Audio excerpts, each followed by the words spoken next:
LDBC. And this is your boy, Coach Sheldon Harrison. You're live on the Coach Sheldon Harrison Combat Sports Show live. Okay, folks, you can tell where the coach is at. He is driving in the country, okay? Deep back road country.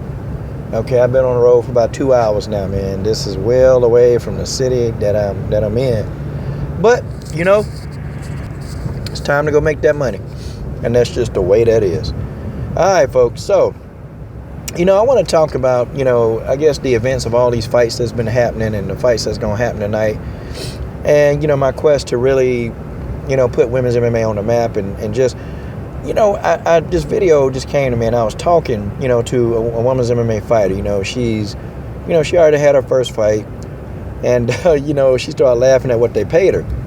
And she got angry because she said, you know, it just seemed like everybody made more than me, and you know, my fight was entertaining, it was exciting, and you know, she was just showing me video clips of her fight, and I'm like, yeah, you know, the fight, yeah, it was very entertaining, and you know, I was trying to explain to her, you know, like how the promotion worked, that the promoter, they're gonna get the lion's share of it, you know, and she said, yeah, but it just don't seem all the way fair because there were interns, you know, people interning there, you know, looking for a job at this particular fight organization. And the interns made more than her. You know, she was like, I went through a 6-week training camp. I did this. And I agreed with this woman. I agree with her. It's kind of crazy. It's kind of crazy. Like, see, people, they get on Conor McGregor. And I've been one to really be on Conor McGregor's ass. I have. But what I do have to say about McGregor, and you can't fault the man for being smart. He's no stupid dummy. McGregor is not dumb at all. McGregor pretty much called it point blank the way he saw it. And his whole thing is, look, these people, they're going to make money off me. Okay, why should Conor McGregor settle for $2 to $3 million? Why? Why should he settle for that? And then when you look at some of the pay-per-view revenue he would get, okay, 4 to 5. When Dana White and the people putting on the event, you know, Dana is going to make $8, $9, $10 million, maybe even more in some cases. Why is that? You know, why does he have to sit back? Because he knows that the reason why the money is being made is because of him. I mean, just point blank. He knows why. He understands why this money is being made. And it's not because of Dana White and his geniusness. It's because of him, you know, drawing attention to himself and selling himself. Folks, that's just the way that is. And so Conor McGregor is not a dummy. That's why he's got this boxing license. And do you know how many guys in the sport of boxing want to fight Conor McGregor? It's not that hard. Conor McGregor can fight a few guys in boxing, cash out, and be done.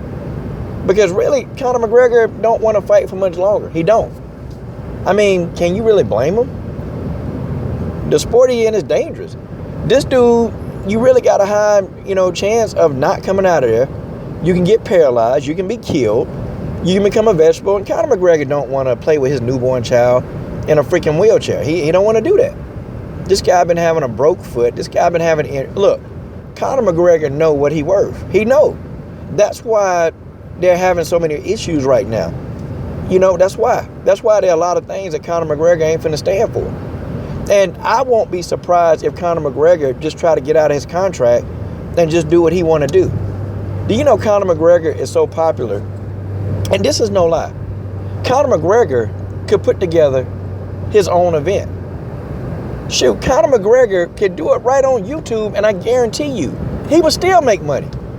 You know, people would pay to see Conor McGregor. They'll pay to see him. He really don't need a promotional company to do the work for him. The guy is his own promotion. I'm just trying to tell y'all, I'm thinking, you know, on a small term. McGregor could actually sell himself. At this point in time in his career, he can sell himself. The casual fan know who he is.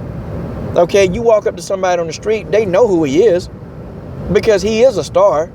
In the sport of MMA, he's a star. Casual people, he can't walk along the street without people knowing who he is, okay? That's just how it is. Hey, Conor McGregor wants his piece of the pie. I don't blame him for saying, you know what, I want my piece of the pie. I actually want my piece of this pie that's rightfully mine. Absolutely, I agree. And now here's the thing, you know, now when I talk about it, you know, in terms of the women, like Invicta, They're making money hand over fist. But these women, they don't see a lot of that money. That's really the primary reason why Cris Cyborg, that's why she left. That's the primary reason, like, she needed money. Cyborg was barely making ends meet. And what Cyborg saw when she was there, man, she saw all these people getting paid, except her.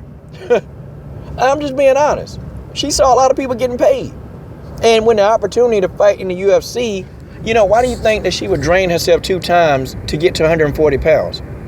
It's because of the financial, future that she would have in the UFC. Folks, that's just how it is. And she saw what her future could be. So a lot of fighters, they do. They jump at the chance to sign with the UFC. And, just the name itself. Oh, you a UFC fighter? Oh, okay. So they do it. And sometimes these fighters, they'll sign away a lot of rights that they could have, or they'll just sign a contract because they want to be on the big stage of the UFC. Because now you get to be on TV, and if you win, your name draws a lot of attention to you. If the casual fan is watching, I mean, there are a lot of different things. And some fighters, they don't even get the video game revenue. Some of them just sign their life away on a contract, and they don't get any video game revenue.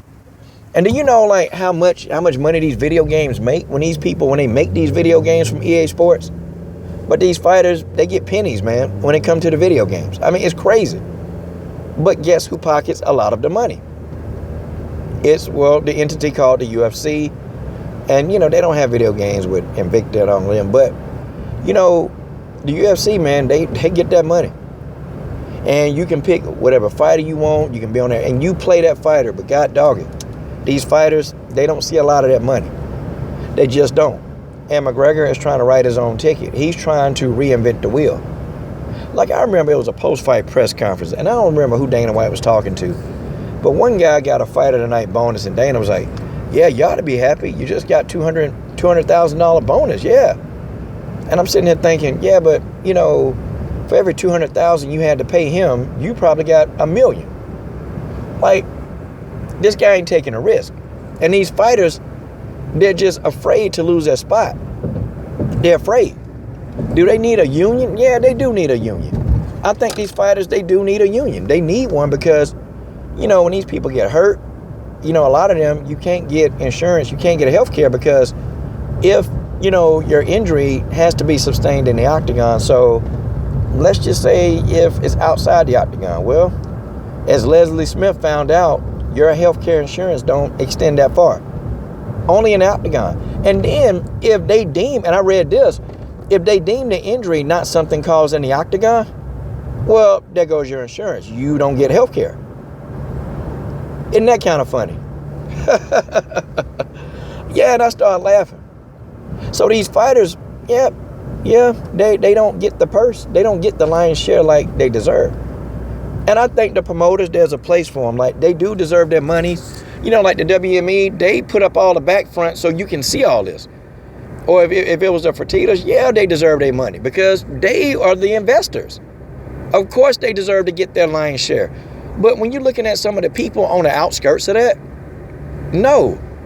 These people that they don't have to take any punishment.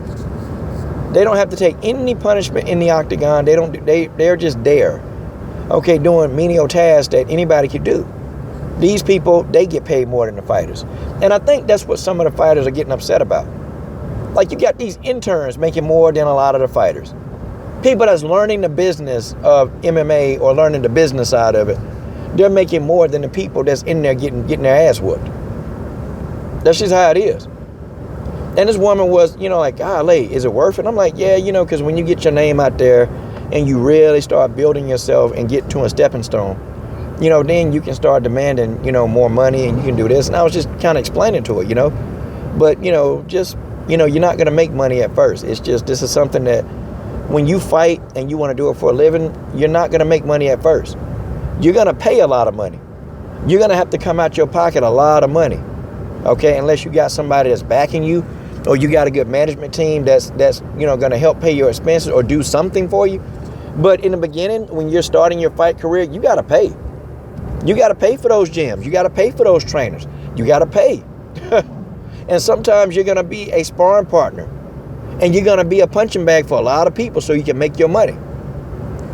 Folks, that's just the way that is. I done told a few fighters this. And, you just got to, you got to buy your time and do what you got to do. But traffic is getting worse. You are still on the fastest route. Hey, look at that. Now arrive at 11:33 a.m. God dog it. I'm going to arrive late. I'm pissed. But anyway, yeah. But that's just the way that is, You guys tell me what you think about these promoters taking the money. This is your boy, Coach Shelton Harrison. I'm done. What are you waiting on? Subscribe.